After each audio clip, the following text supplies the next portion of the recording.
This is deep dish, right? Yeah, well, let's get deep. So I'm going deep on both sides.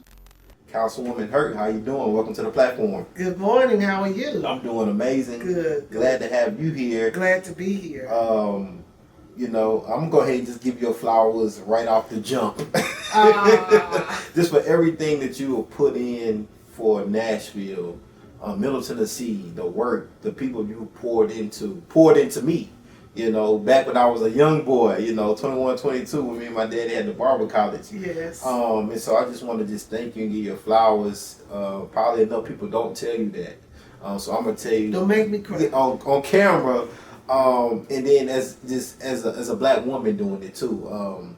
As a black person, but that woman is another layer that I would never fully understand. As a black man, that you have other barriers and hurdles and trials and tribulations and social constructs that you have to battle and still persevere in spite of. Right. And so thank you just for your work and your continued support of just people and community. So thank you. Get that out the way. That's beautiful. Thank you so much. I appreciate that. No, you're welcome. But you are now running for Nashville Mayor 2023. How are you feeling about it right now? I feel great. I feel wonderful to have such an opportunity to be able to run. I tell people that even though I'm running for that particular seat, I'm not necessarily running to be mayor, but I'm running for Nashville. I'm running to make Nashville a better place, making it the best that it can be, because I think we have so much opportunity here, and we have hope and prosperity, and we want to see it reach every block and every community. Right. And me being there in that office will be one with lived experiences that can share that and push things in the way where we can be more inclusive of all Nashvillians. And so let's just get into some of your qualifications. What make you the best qualified compared to your opponents to be in this seat? Because there's a lot of y'all. It's like 30 of y'all. I don't know how many. Yes. But what separates you from the rest of your opponents that you feel that potential voters need to know? Well, you know what, there are several things that I would say, but right off the bat, I would say that I'm the only one who has run countywide and won both for council at large, which is not easy to do. And in the last council at large race for the general election, I was the top vote getter. So 47,000 plus people, more than 50% of those who voted said they believed in me. They cast their vote for me. They also talk about the work, as you said, that I've done at Jump. I started and I worked there for almost a quarter of a century, where I did economic development, community development, advocacy for the Jefferson Street and surrounding communities, for North Nashville. Basically changed that entire corridor and the way people saw it, invited folks there. I have done shuttle service, transportation. I had a youth program and enrichment for the youth, focused on the seniors. Just so many things that I've done. I created Jump into a certified housing and development organization, was a part of neighborhood stabilization. Right. I've been on the ground doing the work. I work with the people. I have lived experiences. But something else that I say that is really interesting in how it makes me qualify more so than others is that I am from Memphis, but I am been a resident of Nashville for 40 plus years. I graduated from Tennessee State, but I also graduated from Belmont. Right. I live in Bellevue, I work in North Nashville, but I've lived in Bordeaux and I've lived in Madison. So when you talk about a balance, and I've worked in every quadrant of Nashville, north, south, east, and west, Nashville. And I believe having that type of balance is what it is that we need. Our communities have such disproportionate things that when it comes to access, resources, health care, Right. all of those things. So seeing the balance and how it can be and how it should be for all Nashvillians is that perspective that I bring that others do not bring. I've served on several predominantly white organizations where I've served as their first black president of those organizations. I also have national experience. I'm the immediate past president of a national organization. Okay. Of black elected officials. So just some of those things I think. But more than anything, I am a leader. I am an executive. I have led organizations. I worked at Mayoral Medical College for 20 years before I started working at Jump, and I ascended up and became director of admissions and records. So I've led people. I've been a leader all of my life. And I believe that is what makes me different from others. I want to unpack this blackness a little bit because I just think we have to. Nashville has never had a black mayor. We've had a woman mayor, but never had a black mayor or black woman mayor. Right. I know it's you and then Natasha Brooks are the only two black candidates running. Well, no, there's Fran Bush. Oh, Fran Bush. Yeah. Oh, I forgot about Fran Bush. So it's 3 black women actually that's running for this candidacy. Well, I know that Vivian Wilhord has also said she was running, although there has not been an official announcement. Okay, so 3 official announcements Right. though. Natisha, Fran, and yourself. Right. What does that mean? Or what would that mean to you, and what would that mean to Nashville to be the first black person, and on top of that, first black woman mayor to lead Nashville? What does that mean to you? You know what? It's a bittersweet feeling that I have. Sweet in the sense that the opportunity has presented itself for that to happen, but for us to be just now in 2023 and we've had a black president and a black vice president of these United States of America, and a progressive major city like Nashville has not, is sad, because we talk about progression and being progressive, and I see progression all over the city. That was the one thing that I fell in love with when I first came here as an 18-year-old going to school. But when you peel back the onion, you see that deep down that there's still that inability to really embrace the black community. It's been more of a tolerate the black folk as opposed to celebrate black folk. And I believe, however, that it's an amazing opportunity for me. I've had 15 nieces and nephews to come to Tennessee State University, and I've had one to come to Fisk University that I've brought into the city, and not to mention those that are in my family, and all of these young girls and black kids around that they realize that they can be what it is that they see. So with me being that person in this position, I think it means so much to the black community.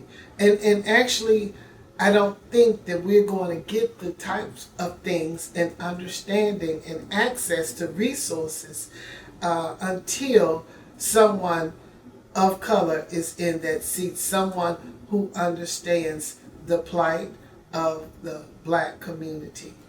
Yeah, you know, it kind of speaks to just the whole inclusion and equity, these buzzwords, that like many people are using. And I want to just kind of speak directly to this because since we haven't had a black mayor in Nashville, you know, and that might just be due to just playing out anti-blackness, you know, that we know that we experience throughout the country, in the United States since we got here, since black people been here and got here. what would you say to those voters who may just purely discount you due to your blackness? Because I'm not going to sit up here and act like, you know, that's not going to be a case for you, for Fred and Letitia. I would say believe. You know, if you would just only believe, it can happen. In fact, I believe it will happen. This is a spiritual journey for me. Many people didn't believe what was going to happen with the 2 Justins and the Tennessee 3 last week. And then they may not have believed that they were going to be reinstated, but they were. You know, that's the thing. I don't believe in miracles. I depend on miracles. And I know that this is one of those things that can happen. In fact, you can look at the data. So, of the voters in Nashville, black voters are 32% of the black vote. I believe that Mayor Barry received about 22% of the vote to make it to the runoff. So even if I don't get all of the black votes, if I get 25% of the votes, I can make it to the runoff. But I also know that I have other people who are not black who will support me and have surrounded me. So I think that I have probably the most electability of all the candidates to win. So if you put the numbers to the paper, you will see that. That's what I would tell those black voters. And also I want them to know that this is really not about me. This is about them. This is their opportunity. When they vote for me, they're voting for themselves. Because I have those same lived experiences. I have that same past where there's been discrimination. I have the same past where we've been disenfranchised, dismissed, discounted, marginalized, overworked, underpaid, used, and abused. Neglected. And all of this is time out for that. When I served as president of the National Black Caucus of Local Elected Officials, my motto was education, excellence, and equity, an elevated collective. Because we've got to elevate black excellence. When you look at Tennessee State University having won Grammy Awards, and the only other college that has won is Fisk University right down the street, and they did it back to back, where both of those colleges are right here in Nashville.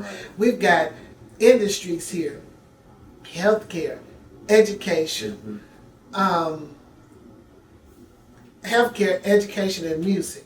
In all 3 of those, we have strong, prominent black presence there. And I think that we have missed the opportunity. Nashville has missed the opportunity to really celebrate the black excellence that's here. This is our time. You know, the Bible says that the first shall be last and the last shall be first. And I think it's our time. And if we miss this opportunity, I'm not sure that it's going to come anytime soon again. Because if we understand what's happening at that state level, they're not only dismissing black people, but they're dismissing middle class people, those legacy residents that have been here. And my purpose has always been to preserve the culture of this community, to preserve the black community in North Nashville, and preserve the honor and the legacy that we stand on. Let's dive into the issues that is facing Nashville. Right. And I want to give this opportunity to unpack these things kind of one by one, and kind of what would be your role if elected mayor in kind of getting these things where they need to be, because there's so many crises, right? I think one of the most prominent ones is this housing. Right. I don't know how many units we need now, 30,000, maybe 50,000, to just to alleviate the crisis that we in. Right. As mayor, what would that look like as far as funding, affordable housing, alleviating this crisis, public-private relationships, all these things that I know a mayor has to figure out and balance to move the city forward when it comes to housing specifically. Unpack that for us and kind of your vision or plan for that. Okay, so let me just say, first of all, housing is a problem all over this country. Right. It's not unique to Nashville. So I think all of it kind of starts with our planning department, where we've allowed developers to come and create so many developments. We've got gentrification that's been coming, and I work really, really hard not to have the Jefferson Street community gentrified, but it is. It is being. But I believe that the work that I did slowed and delayed some of that gentrification that was coming in. But for me, I think we have to make it a priority, and we have to use the funding that we do have, like we did use funding to give to the Barnes Funds. But the thing of it is that there's just so much that those organizations can do. So for me, I would go in. Habitat for Humanity can build a house in a day. We can get a cruise, and we can convert some of these schools, these vacant schools, and put them into some homes. Put teachers in there, give them some incentives to be teachers, to stay with our school systems, and for them to be able to afford. I would not only build affordable housing, but attainable housing. Meet people where they are and ensure that they are here, because we got too many people voting with their feet. Right. And then, when we had the tornado, you saw so many people were renting in North Nashville who did not have a place to go. Because once the landlords got their insurance money, they were able to rehab their homes and then start charging market rate. You can't really blame them for that, because everybody is trying to have a quality of life and make money. Mm-hmm. But I think that we have to be intentional. I love what Dr. White at MDHA is doing, because his projects start with 50% affordable, then 25% workforce housing, and 25% marketplace housing.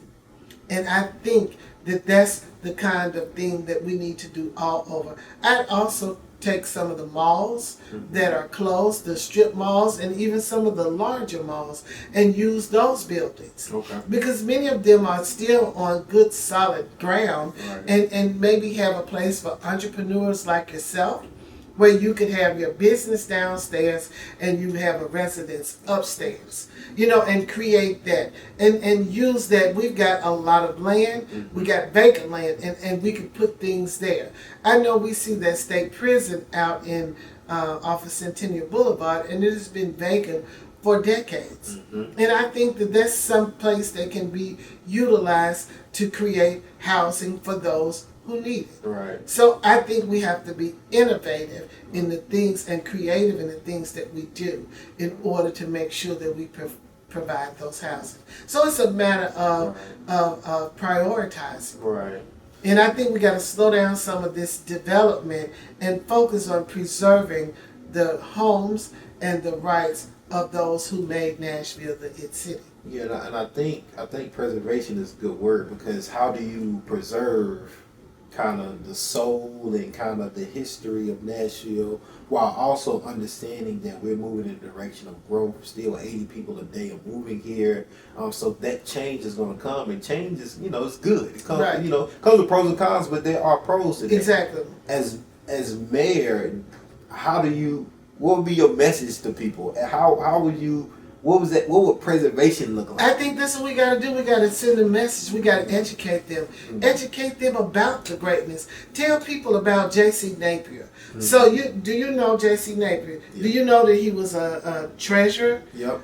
The United States Treasurer. Mm-hmm. But there are so many people that don't know that. They think that J.C. Napier was somebody who built the public facility. Right. But they don't know that J.C. Napier, Preston Taylor, Joe Johnston, all of the John Henry Hale, some of these people that names that they hear all the time, they are historic, and those places were made with, when they were built with pride because of who these people were and what they stood for. Right. You know, J.C. Napier, Preston Taylor were part of that group who started Citizens Bank. It was the 1 cent bank. And it's still oldest bank in the country that's still around since 1904. Right. So those kinds of things, we have to celebrate who we are and educate people about the black excellence that we have here.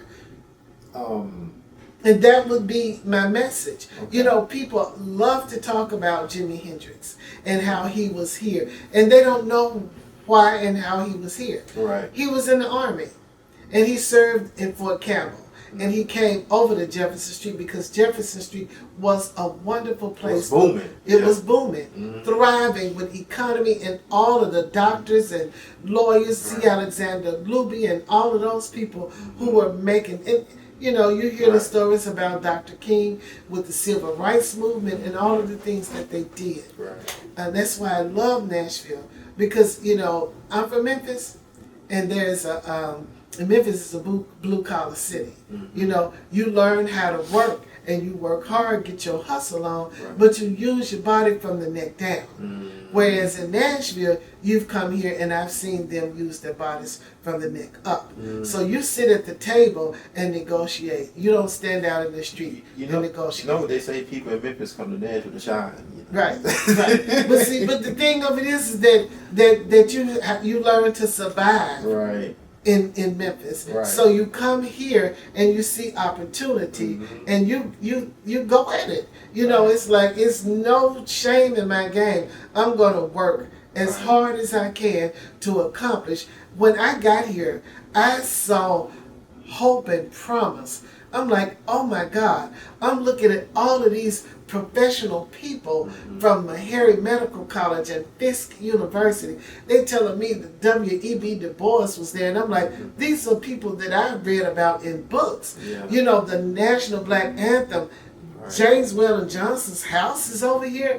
What? Yeah. You know, pride. All that pride, and I absolutely love it. And I've seen how they commercialize Beale Street. And I didn't want to see them do the same thing to Jefferson Street. That's why I think it's so important to preserve it. And the key are those historically black colleges that are here. And I think that is the glue for us. Black Enterprise used to post the 5 top cities for black people to live. And it was always Atlanta, Memphis, Birmingham, D.C., and Nashville was 5th. And why? Because we've got 4 HBCUs. There's no other city. Atlanta used to have it, but Clark, Atlanta merged together. But we are one of those 2 that had 4 historically black colleges. So you've got a base of middle class people, of black people who are educated because of those institutions being here. So they've done well, been able to purchase a home, starting an opportunity to create wealth. That's the difference of what we see here. Whereas in Memphis, you've got educated people and folk that go back, but you have a larger base of those who are below the poverty level of A&I. I want to go ahead and pivot straight to this. Black businesses, the small businesses. Since we kind of on this theme right now, we have an organization here, Corner to Corner, which is an amazing organization. They focus specifically on getting black-owned businesses here in Nashville thriving. You know, they're trying to get 10,000 in 10 years, a theme like that. And the mayor is kind of pivotal to making that happen, identifying opportunities for marginalized folks, minorities, people of color, but specifically black folks, because we represent the majority of disenfranchised people and the lack of opportunities and access and then equity when it comes to that. Have you thought about some ways, especially being with Jump, you know, being the CEO and founder, how can we create more opportunities and work with like corner to corners and things like that to create these opportunities and access to build this wealth, to start these Absolutely, businesses? I have. That's the work that I did at Jump for almost 25 years. And be intentional about it. And right? I was absolutely intentional about it. I worked day and night, you know, for Black business. When I got, and you know, me working as a public servant leader, it was a natural foray for me to go into, because I knew that we were going to have policy in order to help do the things that we need to do. So that's why I was the sponsor of the Equal Business Opportunity to provide more equity in minority contracting. When I got on the council, I was like, okay, God, there's two things I'm praying for. The first thing is that I want people that look like me to become millionaires. And the second thing is don't let me cuss on the council floor. Because, you know, I will cuss in a minute. And I just have to make sure that I hold my mute. And that didn't happen. I did. But you know, sometimes you have to emphasize things. Right. But absolutely, I have been focused on Black businesses. And the one thing that I feel that we can do, if we give the small businesses the same type of incentives that we give to these big businesses, they can do so much more with them, because that's where the backbone of our workforce lie, in these small businesses. So I will use some of that funding that we give to the Amazons and the Oracles of the world and make sure we pour that into these small businesses. And give them what it is, because the problem has been is that we've not had access to capital. We've not had access, and then when it takes overhead for you to be able to establish yourself. And startup funds are good, but it takes 5 years typically before a business is stabilized in order to stand on its own. And I want to make sure that we give those businesses the footing that they need in order to rise above. So I will definitely, that's been my life's work. You know, my mother and father both were entrepreneurs. My mother had about 4 businesses. She was a real estate agent. She was an insurance agent, a notary public. She used to do, was a hairstylist, a beautician. That was what they called it back in the day. She was a hustler. She did people's taxes.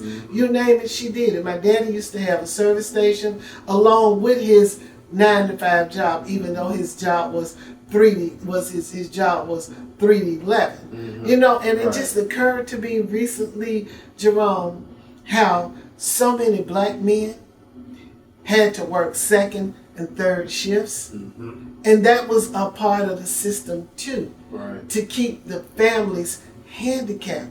Because if the daddy was not in the house, and how things were not being able to handle, and the discipline for the kids. And I want to restore every family. I want to restore that Black man and that presence. And the man has to have what he needs in order to provide for his family. So we've got to work on those workforce development pieces, which, you know, I had a workforce development program at Jump. And the other thing is that I found out at Jump is that the reason why people could not get jobs is because they didn't have driver's license. And they didn't have driver's license because they didn't have a job and couldn't get their child support paid, so they would take the driver's license and all of that. So it's a vicious cycle that kept them from doing it. So we created a driver's restoration program, driver's license restoration program, which was going really, really well. But the new mayor that came in at that time decided that they were not going to keep that workforce development program.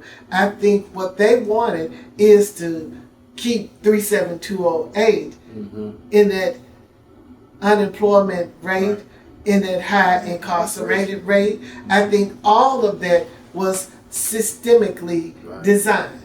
And that's the thing. So because I knew that I couldn't help those businesses if we didn't help the homes and the residents around it, because retail follows residents, right?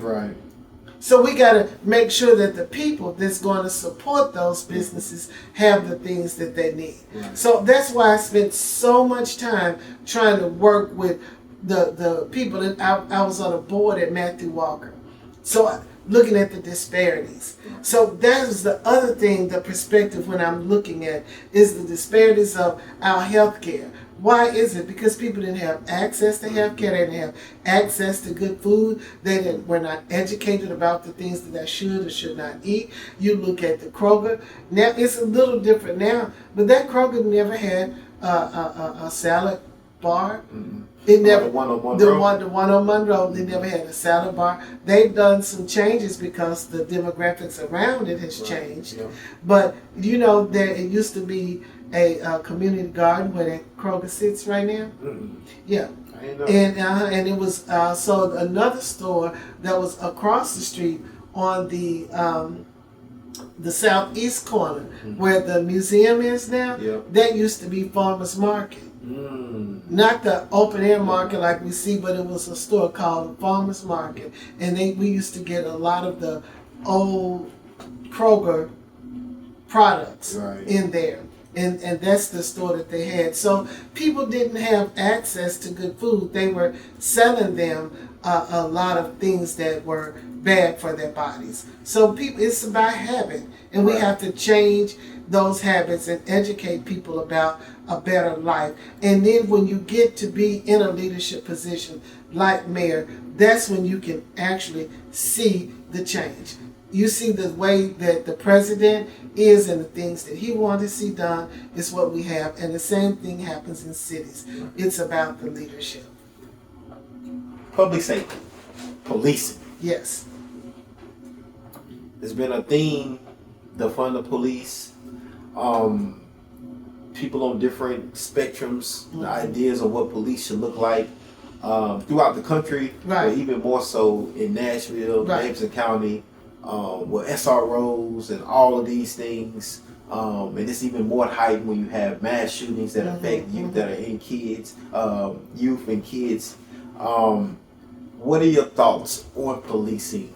And what are your thoughts on the job that Chief Drake has done thus far under appointership of Mayor Cooper, the Mayor Cooper administration in public safety in Nashville today? Okay, so again, here's another one of those balances. Mm-hmm. And I think that that's what Nashville has to do is bring that balance. We cannot have the disparities and disproportions and all of that. Defund the police, I don't necessarily think that we have to defund the police, but I also don't think that we need to militarize the police either. I think we have to make sure that we keep that balance. I think there needs to be community policing, meaning that we got to work with the community. I think that the police need to respect the streets. And the streets need to respect the police. And how do we do that? We got to spend more time together. Mm-hmm. We've got to have, and that's one thing that I really do like about Chief Drake and the things that he's done. First of all, him growing up in East Nashville, mm-hmm. and going to school in North Nashville, and he's got other police officers that he's put in positions and leadership positions that the community knows. Mm-hmm. So you've got more respect there. They spending more time in the communities and making things happen. I like the fact that Chief Drake is listening to what he's hearing and how we've got to focus on some mental health, but we've got to do some of the things that they're doing. But in times like what we saw unfold before our eyes a couple weeks ago at Covenant School, there is no doubt that the police stepped in and made every person in Nashville very proud of the way they handled that situation. How do you feel specifically about having more police in schools? It's for people who may be listening and may not know. SRO, school resource officers, are police officers, and it's a memorandum agreement between MNPD and MNPS.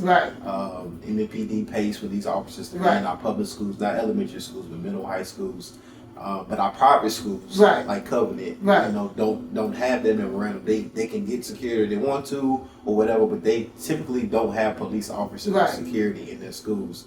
But there has been much debate even prior to this mass shooting of police officers, SROs being in schools in general. Some people are like, I don't know if I want, especially my black child, my black boy, right. in the interaction with police officers in school, some people feel like, hey, you know, a lot of stuff is going on. I'd rather them be there.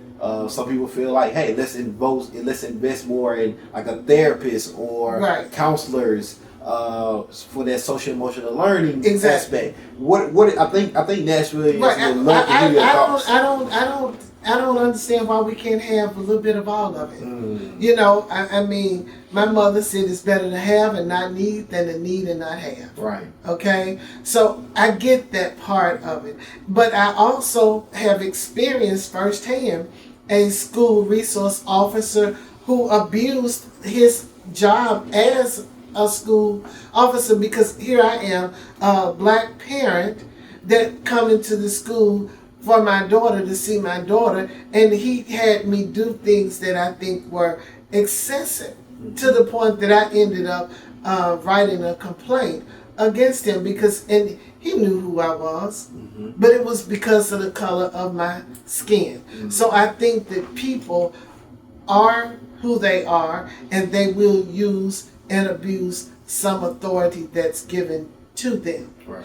I also think that we are unfortunately living in times where we've got school shootings, where we've got these kinds of things that are happening. And while we might need some mental health specialists in the schools, we need them outside of the schools too. So the continued care that we have with the police department and sheriff's department and DA and some of the mental health co-op and just a group of people that we are looking into, that the police is doing across the city, I think is a very good thing, because we need to talk to one another. We need to come together because we're better together.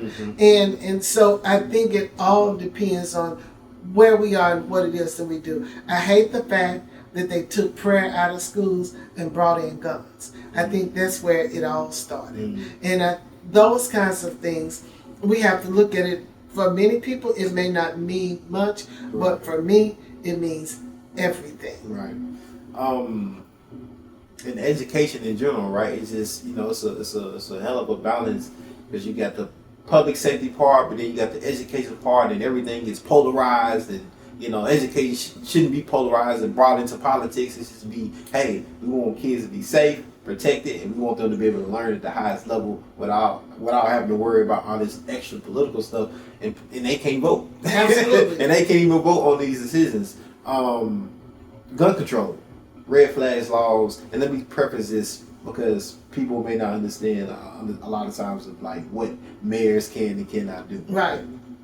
You all cannot create these policies and these laws and things. We cannot, even after the Covenant shooting. Right. I was so angry about what was going on. I typed in and sent a letter saying that I want this. I want you to put it forth whether it passes or not. I know it may not have any teeth to it, but I found out that we were prohibited from even suggesting and putting any kind of law forward as it relates to gun laws. Right. So we do what we always done. We're gonna get what we always got. Right. You know, so if we are not going to address these things, now we know that here recently the national GOP has had some concerns because of all the negative publicity that has gone out against Nashville and the state of Tennessee as it relates to the Tennessee 3 and the fact that the Covenant shoot, all of this under this Covenant shooting tragedy, and they would, instead of try to look at some ways to have something with some common sense laws, they decided to go just the opposite, and instead of putting a ban on assault weapons, they assault these two black men. Right. And I just think that it is unconscionable that they would do something like that, but it shows us who we are dealing with. Right. And Maya Angelou says, when a person shows you who they are, believe them. So we have to unify and come together in order to fight those kinds of things. Right. If they put people back in office, or put people in office that is the same and status quo, they're going to get the same and status quo. That's why it's time for a change. Why we've got to have something different and say, listen, we are rising up and we're coming in order to make a way for us to have a legacy and build wealth for our own. Right. Because you all took that from us many, many years ago. Right. But we know we can come back from it. Because spite if you of can it, have it, you know what I'm saying? Right. If you know how to get it. Because, you know, we know how to make a way out of no way. Right. That's all we've done. That's all we've done. That's right. If elected mayor, how do you use those grassroots connections, right, that you've been able to formulate? Because this is important to me too. Just as a person that understands the work of the different type of work of somebody that has boots on the ground experience, somebody who just maybe just have, you know, political experience, somebody who just might have administration experience, right? You know, you have all the above. Exactly. Right. And I always believe, and when I think of the mayor's office, I always believe it as an administration that's supposed to be able to bring communities together and be able to allocate these funds to people that are already doing the work. Right. Right. That's, I feel like it was one of the main jobs of the mayor. How do you do that? Listen, that's all I've done. I'm grassroots myself. Right. Grassroots that's gone to grass tops. Okay? And the thing of it is that, you know, for you to say bringing groups together. I remember that the former mayor, Bill Purcell, wrote me a letter of recommendation some years ago. And he said, this is before I even got into office, he said that there are very few people in Nashville that can bring folk together. And Sharon Hurt is one of them. And it is so very true. I think with the Jazz and Blues Festival and Bridging the Gap, where we had downtown Nashville meet uptown Jefferson Street. And as I said, I've lived in so many different parts of this city and done those things. But I think we have to start, I think, and believe in going from the bottom up as opposed to from the top down. I am not a Harvard pedigree, but I'm a Tennessee State pedigree. I'm somebody that knows that if you want it done, you got to get out there and do it. I'm a one that's going to deliver on what it takes for us to make that happen and know how to bring people together in order to get it done in a smart and efficient and effective way. And these kids are so smart. I'm surrounded. You know what? My whole campaign team, basically, what I should say, at least 80% of them are less than 30 years old. But they are smart women. I got some Fisk students that's working with me. I got some young folks that have graduated from college, some with master's degrees, and just a wealth of experience in doing so many different things. I've learned that a good leader surrounds him or herself with people that are smarter than they are in order to get it all done. And we need people with all different types of experiences as well as personalities in order to get the best of it all. And this gonna kind of hit home for you where I'm gonna go now. I don't know if it's official. Maybe you can let us know. The council. Come on, hit home now. You know I used to play softball. I was a shortstop. All right, the council, the slash. You know, from 40 to 20. The whole redistricting and what that may look like. Now we're gonna go into a master class with people, you know, who may don't understand how this maybe affects the mayor's role, right? It may be, if you, I'm gonna put it in my words. If you are, you know, not the strongest mayor, right? It may be, you know, you can convince 21 out of 40 people maybe to, you know, vote something into policy or do this or do that. You know, it doesn't even have to be the same 21 people. Right. You know, however, if that's cut in half, trying to persuade or get 11 people out of 20 is a little challenging, a little different challenge. And you have to be, I believe, not just a strong man, but a strong leader in order to get things pushed through council at that point. What are your thoughts, and how do you believe not only your leadership experience, but your council experience benefits you as probably making these decisions when it comes to possibly being the next mayor of Nashville. Okay. This is a master class. Okay, now I'm gonna give it to you raw, right? So I think the first mayor of Nashville said that this was 40 jealous whores. Okay. And therefore he was able to do whatever it was he needed to do as long as he gave those that he needed to vote the way that he needed and wanted them to vote. I look at it differently. I am a 2-term council member at large, and I have witnessed 39 brilliant individuals in that council. I would lean on them. They're the ones that's got the boots on the ground. Now we know that the structure of the Nashville Metropolitan Davidson County Mayor's position is a mayor structured. Mayor-led city. It's a mayor-led structured city. But what I would do is lean more on my council because the council works with the people. And I think that we are better together. And we need to make Nashville a better place. Now, I am grateful that the judges upheld the injunction that Metro Legal pushed through. And I was not for us offering any alternative because I believe that if we let the state come in, tell us what to do, they're going to keep coming in and telling us. It's like a bully. Right. You know, if the bully know that you're afraid of them, they're going to keep on taunting you. Right. And I was not for that. I was going to stand up to the state just like I did when the comptroller came and told us that if we didn't do pass at least a 32% budget, they were going to come in and possibly take over the council. And I stood on the floor and told them I don't take kindly to threats. Right. We don't need to have this bully, autocratic government trying to tell us we are built on a democracy. Right. And that's something we're supposed to be. And that's something that we should respect. Right. So I believe that instead of me trying to use and exercise so much authority over my council, I think that I probably could get a little bit more done by working alongside of them.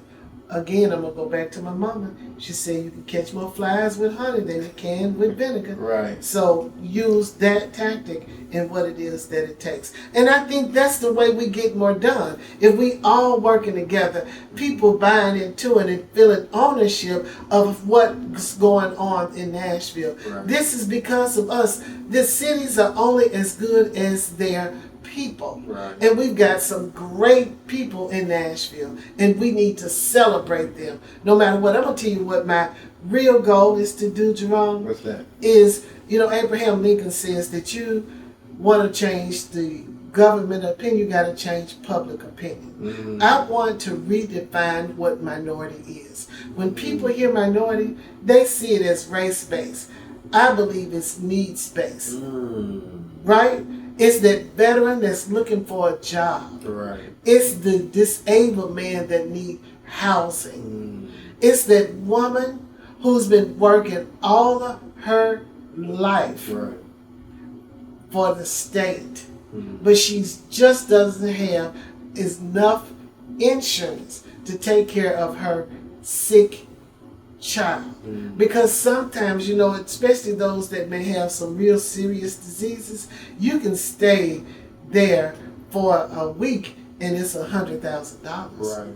Okay? Right. So it's that mother that lives in Madison who's trying to take care of her sick child.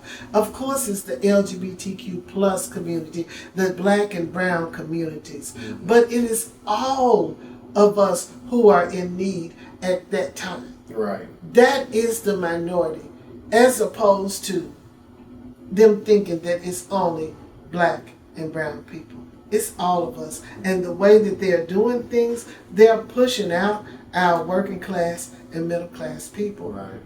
But it's more of us than it is those that can afford the 500, 600, half a million, $2 million homes.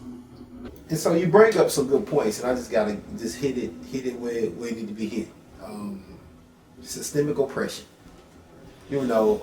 Some people, especially I would say in the elected positions, don't even like to use some of these type of words. Don't even like to call out white supremacy, anti-blackness, systemic racism, rooted in systemic oppression.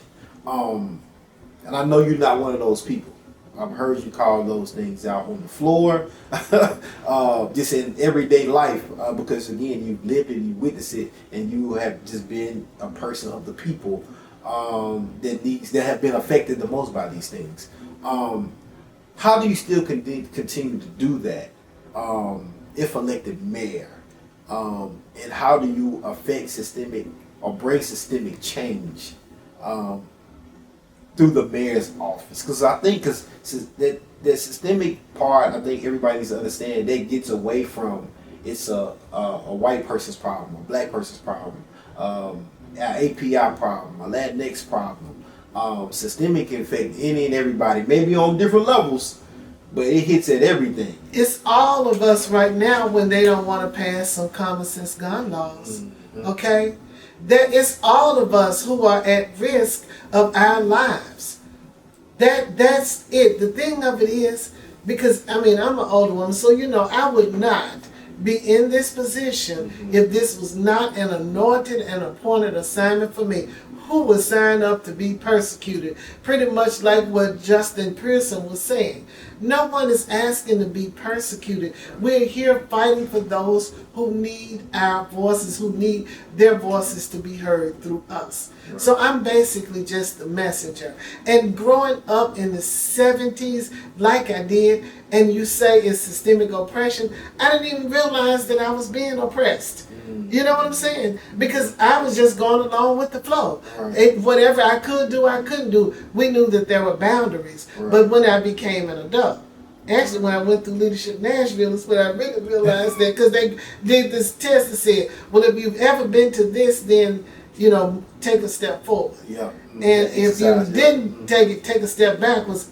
And I'm like, wait a minute, I'm all the way back here, and these people up here. I didn't realize that, okay?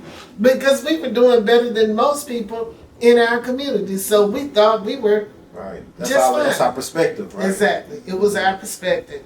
So I think that we must be unapologetically who we are. Thine own self be true. And that's who I am, that's who I have embraced, and that's what I've done as a mayor. Let me speak that into existence. Go ahead. That's what I will be as a mayor. Let me just tell you this little short story. Go ahead. So when I was growing up, my mother, I told you about all the jobs that she had and all the things that she did. But she had an office, and behind her office in the strip mall was a row of bungalow houses. Okay. And those houses did not have air, they did not have heat. Some of them had doors that were hanging off. The floors had holes in them, and families were destitute. Mm-hmm. But one day my mother brought one of the little girls home, and she gave her a bath, washed and fixed her hair, went out and bought her some new clothes, and gave that little girl hope. It was on that day I learned that I needed to have compassion for those individuals whose lives had been hit with a backhand slap. Mm-hmm. It was also on that day that I could never be separated from the values that my mother taught me. Mm-hmm. So that's the reason why I do the work that I do. Mm-hmm. But I understand. Mm-hmm. That's what has kept me in the work that I've done as a public servant leader, what I have done as a council member, and what I will do as mayor. And I will make sure that I instill and restore hope and prosperity on every block, in every community. Right. Okay? But that doesn't have anything to do with me still knowing and understanding where I came from. Right. And knowing that I can bring others up in doing so. So that is the motivation and the inspiration I have. Being in a position like that, I can make life better for so many other people. And today, having that oppression is not, again, about race. It's about needs. So we have to look at it and meet people where they are. I serve as the executive director of Streetworks. That's an organization that focuses on the prevention, treatment, and care of individuals who are infected and affected by HIV and AIDS. We also have a robust syringe services program, which is needle exchange, the first certified in this state. So, and let me tell you something. We don't just have these pickup trucks coming from Hickman County or Dixon County. We have some Jaguars that come from Williamson County. We got brand new Camaros coming from Williamson County. We've got Maseratis that come from Sumner County. And Audis that come behind that door, that back building, and go on about their business. Since they say we in Germantown now, nobody really knows and understand. Now, when I was here, you know, Rosa Parks or 8th Avenue was never Germantown. On the other side. But needless to say. So my whole point is that there are people, no matter their race, creed, none of those things matter. And what we focus on is meeting them where they are, giving them what they need. And that's what I will do as mayor. Make sure I meet those people where they are, because I believe every person deserves the quality of life that they wish to have in this city, no matter the zip code. We talk about quality of life, and so this has to be, I guess, a pillar. I think it should be a pillar for anybody that's running for mayor. And if it's not, it's a red flag to me. It should be a red flag to everybody else. Transportation. Yes. Because it's tied into affordability, in my estimation. Transportation affordability. You know, we had a referendum in 2018. You know, that failed. I think it was a lot of things. You know, Megan Berry and the scandal, and then terminologies people not understand. The messaging, all of that, went into it. You know, if elected mayor, you know, you will have a lot of power when it comes to maybe another referendum, dedicated funding to transit. It would be great for you to unpack that and let us know, is dedicated funding something that you're for, and how do we, you know, or are there other solutions, right, to fix our transit crises here in Middle Tennessee, Nashville, Middle Tennessee area. And I think personally, maybe that's what, to be a world-class city, we have to. I think we're going to have to fix this. We definitely going to have to fix that. I mean, we're a major league, and absolutely we do. But you know, I'm a simple kind of person. I'm a common sense individual, and I get things done. I deliver it. I find the problem. I find the solution. Okay, and that's the thing. You got to get to the root of it before you can get to the fruit of it. People need. I pick people up off the bus stop and taking them home because it's been 100 degrees, and some of these older ladies out here that I know, Miss Mary, that used to work over there at TSU in the cafeteria. She's standing on there with 3 and 4 bags of groceries. It's 100 degrees outside. I pick her up and I take her home. So yes, so but here's the deal. I'm also, this over here on Jefferson Street, but I'm also in Bellevue, and I see big long buses coming out there, and it's 2 people on the bus. So I think there's some simple things that can be done. Like we can reduce some of those buses that come all the way out there and put some vans or some smaller buses there. I think that we can change the times, flex times, and work with corporations to say, listen, not everybody have to come to work at 8 o'clock. You have one shift that comes in at 7, some come at 8, some come at 9, some come at 10. I think we can work with the school system and say, you know what, let the young kids come at 7 o'clock, and then the older kids can come later because they can stay at home and get themselves ready, where the young kids need the parents there, so they get the kids to school and get to work. You know, are you for dedicated funding for transit? Absolutely, for dedicated funding for transportation, and we'll also go out there and seek more funding. I went to D.C. with Mayor Carl Dean when he was trying to get funding for the AMP that they wanted to come down West End, and I was all for the AMP because you got to start somewhere. We needed to do something to address our transportation and traffic problem. So I was all for the AMP because, listen, I lived in Bellevue, but I had a daughter who was in school at Hillwood, one who was in school at Hume Fogg, and one who was in school at Martin Luther King. And I used to come straight down West End trying to get them all to school, drop her off, then go back and get this one up. And they also swam. The younger two were swimming more because my older daughter, by the time she got to the 10th grade, oh no, she can't mess up her hair. So she was, she had to stop that swimming. She started playing basketball. But those other two were swimming. At 5 o'clock in the morning, I had to get them to swim practice. Go back and get my daughter, take her to school, come back, pick them up, and go and do all of that stuff. But it was a straight shot down West End, and it would have saved me so much time, effort, money, and gas and wear and tear on my car. If there had been the AMP that went from West End and took them all the way to downtown. So I was for that, and it had to start somewhere. And once that shown that it was effective and an efficient means of it, then we could have come to Jefferson Street or over to Charlotte Avenue.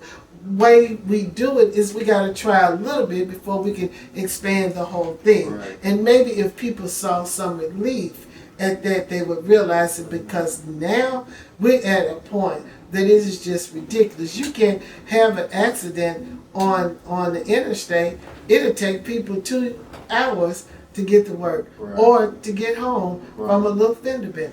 And I think and by the way, that federal money was approved by Secretary Fox at that time, but because the community decided no, we weren't able to get that funding. And so community may not know this, so I'm gonna inform them. So with that dedicated funding, which we have to vote on to get from the federal, it's different things that funding comes from different taxes. One of the taxes that people always worry about, especially homeowners, is that property tax, which wouldn't be affected if it would have passed through the referendum. Correct. However, the only other solution that a mayor could make to get the money for transit is a property tax, which people don't want. So I just want to put that out there for people. And let me just tell you about property tax, because a lot of people think that the property tax is directly taxes on their houses. Meaning when we had that 34% property tax, that it was going to be, if they got a $100,000 house, then they got to pay taxes on $134,000. That's not the way it worked. It was a 34% tax increase on the rate, which is totally different. So instead, you might have been spending $150 on taxes, but with that 30% or 34% tax increase, then instead of you spending $150 on your taxes, then now you're going to be paying $185. Potentially, as a next mayor, say we have a referendum and it fails again, what steps would you take? Like I said, we're going to make it simple. In terms of, we know that the 22 bus in North Nashville is probably the one that's used the most. It has the largest ridership. And I will make sure that the bus is going there in plenty of time. It's running frequently enough to make sure people are able to get on the bus and get where they need to be. I'll probably put in some more bus stops because some folks have to wait for 30, 40 minutes on the bus stop to get where it is. In fact, Dr. David Padgett at Tennessee State has a GIS program that he's been monitoring the buses and the way things have gone. I would work with him and find out and address all of these issues. We got a lot of good things that are happening right here in this city. We just have to tap into them and use those things. I'm not an expert on all of the things. In fact, none of the candidates are. That's why we got to rely on good people like you and all of these people in Nashville in order to make it work and execute those things. And I'm just telling, just something as simple as taking those big buses that I was talking about in Bellevue. And all of these kids that's going to school at MLK and Hume Falk who cannot get a school bus to take them, get a spot where you pick them up and you run 2 or 3 buses to get those kids there, as opposed to the parents all trying to get the kids to school at the same time, eliminating 150 cars off of the roads. Well, you know, the big thing always in this city right now is like money, funding, right? Right. And so, but you know what? Because of that tax increase that we had, we're doing pretty well. Our budget looks pretty good.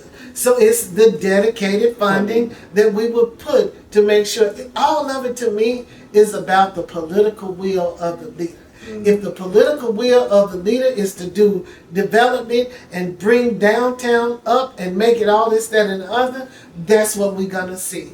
But if the political will is to make sure that we get out into those neighborhoods, get into those areas that's been disproportionately impacted, affected, neglected, that's where we're going to make sure that happens. Because when they do well, they all do well. And I'm going to give you my other analogy about that. You know, I love sports. And I love talk about Michael Jordan and the Chicago Bulls.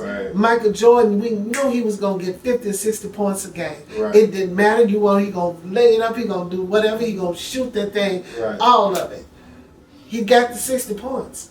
But he never won a championship until he got Scottie Pippen in the game and Dennis Rodman in the game. So this is the way I look at it. Michael Jordan is downtown Nashville. Scottie Pippen is North Nashville. Dennis Rodman is East Nashville. Tony Kukoc is South Nashville out there in Antioch. Steve Kerr is West Nashville, because you know he going to lay in that corner and drop them threes all day long, because he got it like that. Just like those folks in West Nashville got it like that. When you get all of them in the game, playing it together, that's when you win championships. 6 times over. That's when Nashville comes up, because poverty anywhere is a threat to prosperity everywhere. That's why the best of us got to help the rest of us, and we got to come together and make this happen together. And we need somebody with some lived experiences that can see this and know it. And I mean the history, because I'm seeing a lot of things now come into play that I saw 50 years ago. Just like Tennessee State and the state of Tennessee. Now, what are they doing? Developing downtown, the riverbank, and now they're developing the East Bank. And what else? What is it that TSU has that nobody else has? The West Bank. Think about it. That's why they want it. They may not want the school itself, but they want that property over there so they can develop the West Bank. That's what I'm thinking. That's what I'm saying. You just got to connect the dots. Well, I think too, why this is important is so many new people that's moving here. They don't have that history. They don't have that knowledge. They're not in tune. They just moving here because of everything is booming. And they're doing what other people are telling them to do. That's why we got to help and educate each other and let people know. Are you giving them a master class? It is our time. It is our time. For sure. And if we don't do it now, and the reason why is because the demographics are changing. The population is changing. We are the most diverse city in the state of Tennessee. It's more and more black and brown people coming. And as we continue to live, you got more progressive people. You got people that don't think about those Jim Crow laws. You got people that says this is draconian. The people that think that women got the right to decide what happens to their own bodies. You got people that don't believe that, you know, people should be able to go and buy a gun and use it for whatever reason they want to at 18 years old without any training. Right. You got those people that are coming here. It is changing, and those people who are stuck in those ways are afraid that that is what is happening. Right. And you know why? Because it is. Right. Because we are coming up. Right. It's still our rise. Right. And it's our time. As we come to the closing, I think one of the major responsibilities of any of our, especially being a mayor-led city of Nashville, is the budget. Every year, you know, everybody's, you know, trying to get into that budget. Whether it's WeGo, whether it's MNPD, public safety, housing. I think this is important for voters to know and get an understanding of all candidates' experience with budgets, right? And because this is crucial. Anybody that's listening, right, this is watching and listening. This is crucial because this is kind of where the city goes or don't go. Who has the money to do what? Right. How's money allocated? Whether it's right, education, the bars with housing, whether it's public safety. Do we go with trends? Like this is where decisions. This is where things are really affected the quality of life for Nashvillians and people living here. So can you just unpack that for us and break that down, your budget experience and how even just being on the council plays a part in what you would do or don't do potentially as our next mayor when it comes to how funds are allocated, and even maybe giving us your top priorities where you believe we need more funding towards to kind of move the city forward. Okay, well, that's easy for me to tell you where I think we need to put more money for, and that's small, minority, and women-owned businesses. Okay. That's been my pinpoint from the very beginning.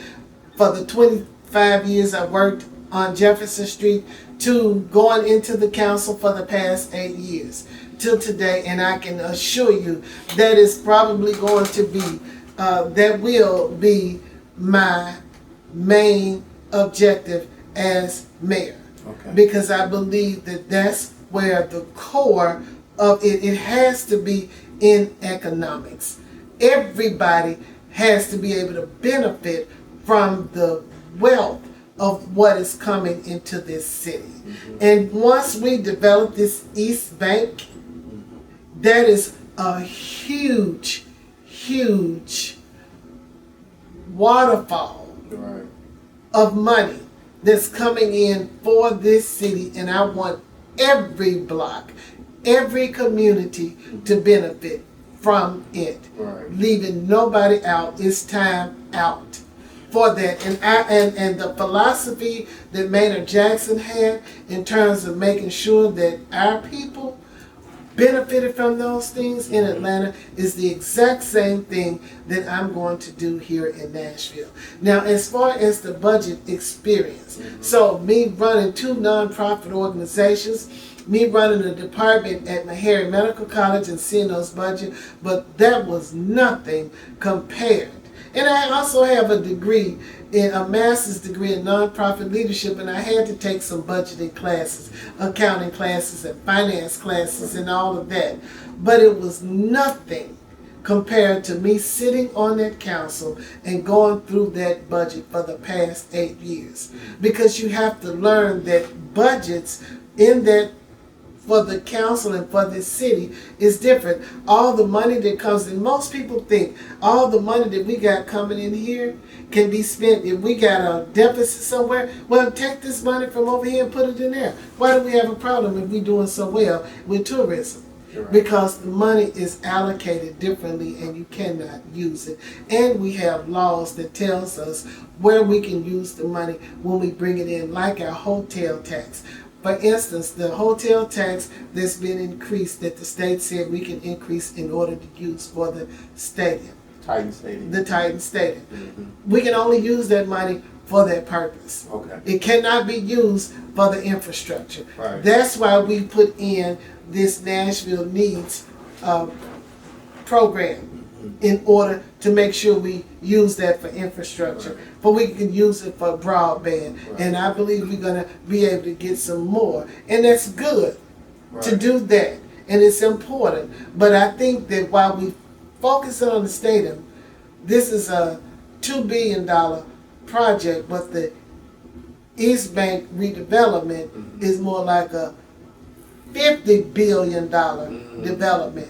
So I'd rather focus on that $50 billion and make sure that my people getting $5 billion as opposed to me really being concerned about the $500 million, because that is a huge difference. But I serve on the audit committee, and now that's where I've really found some information out, because there are pockets and pots of money that I didn't even realize existed. Right. That is being used for different things that we didn't even know. It was all just put in because the operating budget for the city is massive. Right. It is massive. You cannot actually go through each and every page, all of that in a matter of weeks. That's why the budget and finance chair, it's almost a year-long process for them to work on and with that budget, for them to understand what it is that they're doing. What are your thoughts on the Titan Stadium and how that will impact Nashville? We're a major league city. Okay. We got to have major league things. Okay. We're committed to having to pay. Period. The old deal is a bad deal. Okay.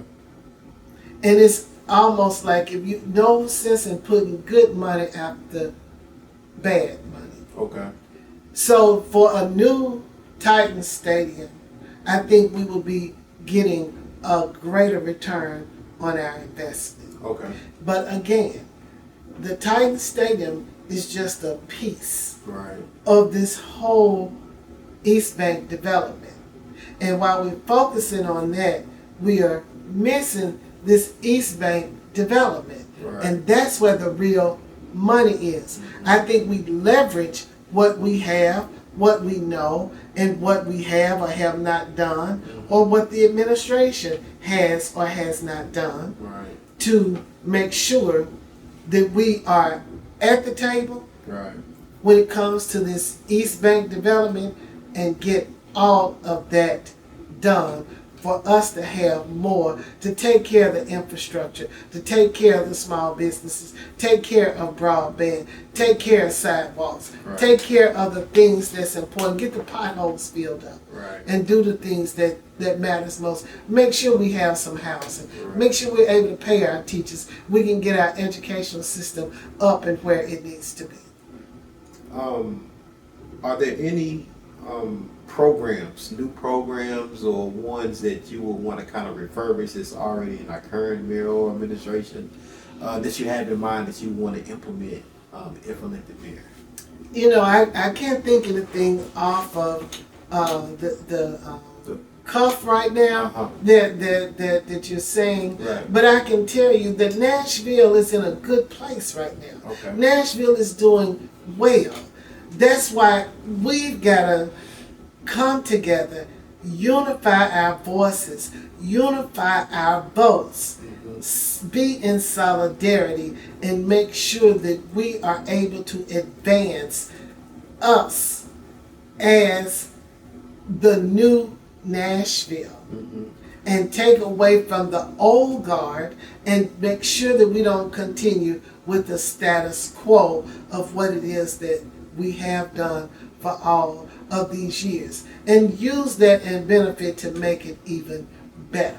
I think it's important. You know, I mean, like the bonds funds is a good thing. I know that was something that started under Mayor Barry, but I believe that we got to have accountability. We got to have enforcements. We got to have all of these different things in place. Having redevelopment districts like Jefferson Street and Phillips Jackson's and other. All of those things are good, but we've got to make sure that we spread the wealth. There's got to be more equity and what does that mean? That's what I was going to ask. What does that word equity mean to you? Because I think it means different things to different people. And so, what does that mean? So equity means is meeting people where they are, giving them the things that they need, so there can be some equitable opportunities for you to thrive as a small business owner, not necessarily giving you equal to what someone else has, because somebody may not need. It's just like they were telling me with the airport. Well, we have, we've gone up. We've got 100% increase in what it is that we're doing with minority businesses, and we're just doing really great. We got an increase of 100%. I said, that is really good. I'm glad that you increased that 100%. But what I need to know is what you're doing with white majority businesses. Because, see, that means that you could be giving 0.5% right to minority businesses. And if you improve about 100%, so now you're giving them 1%, that is still not good enough. Right. So I don't want the percentages. I want to see it in black and white.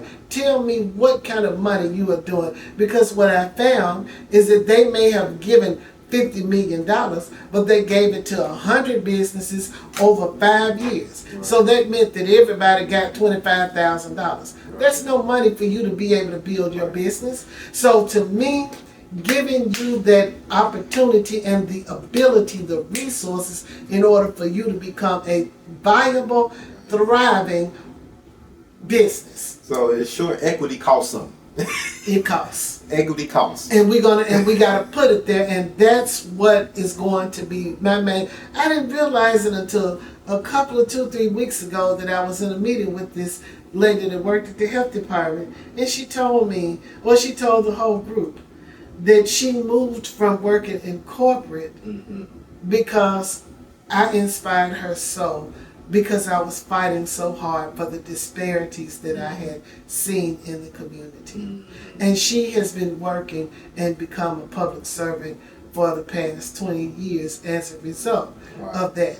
And I think that's exactly what it is. Because like I said, poverty anywhere is a threat to prosperity everywhere. Right. And we all do better.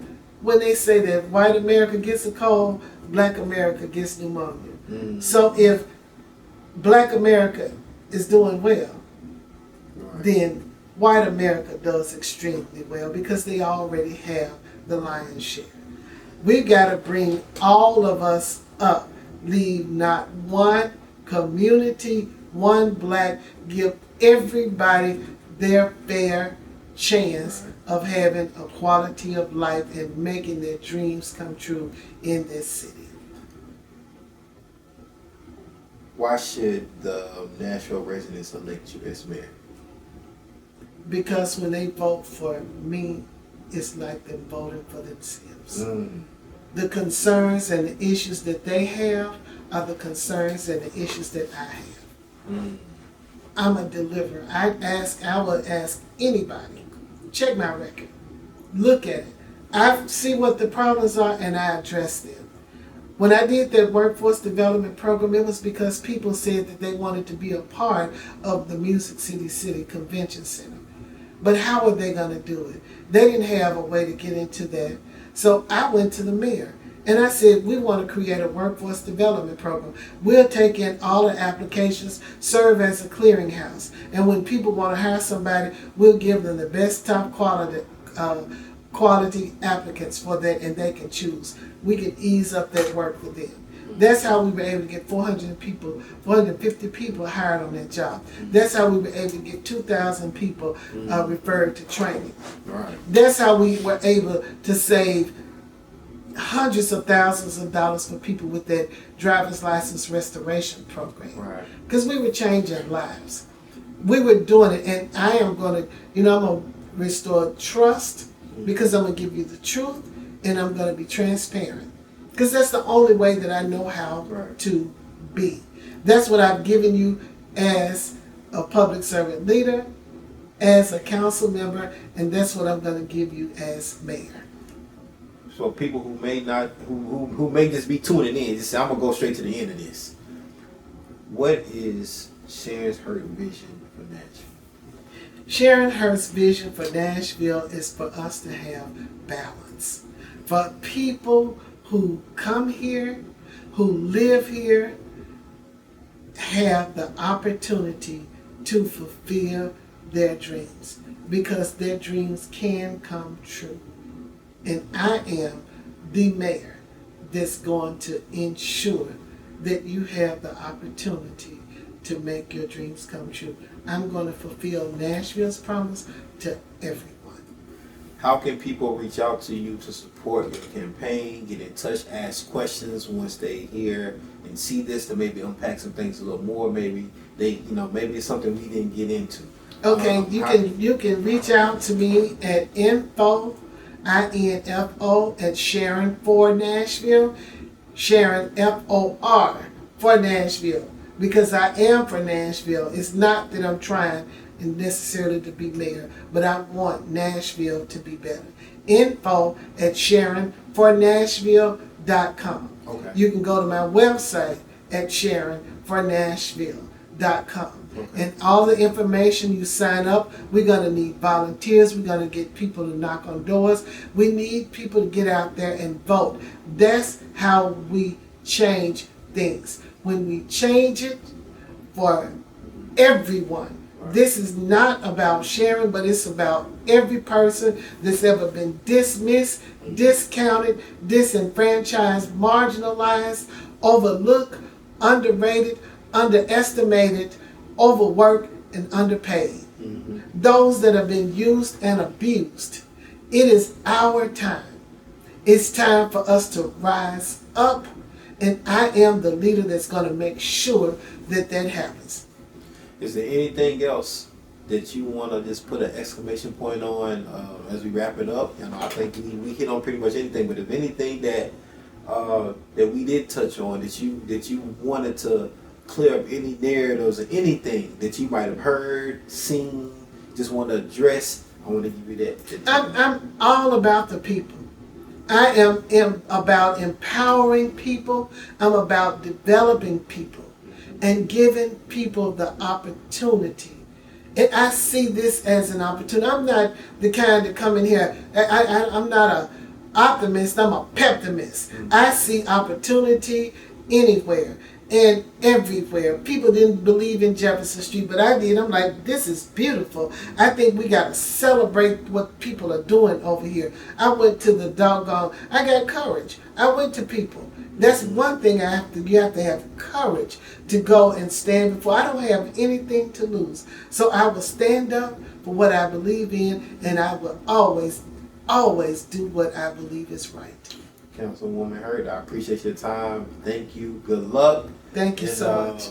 Yeah, I'm glad we did this, and I know everybody's going to enjoy hearing this and seeing this. And well, I thank you for giving me the opportunity to be who I am, to be unapologetic, because I want people to know that's what I have fought for. And I know that sometimes people get misconceptions and they've heard things or believe one thing or something else, and they never really have an opportunity to get to really truly know their elected officials. And I am glad to share. I believe in loving thy neighbor as thyself. Thank you. Everybody go out and vote. All right. All right.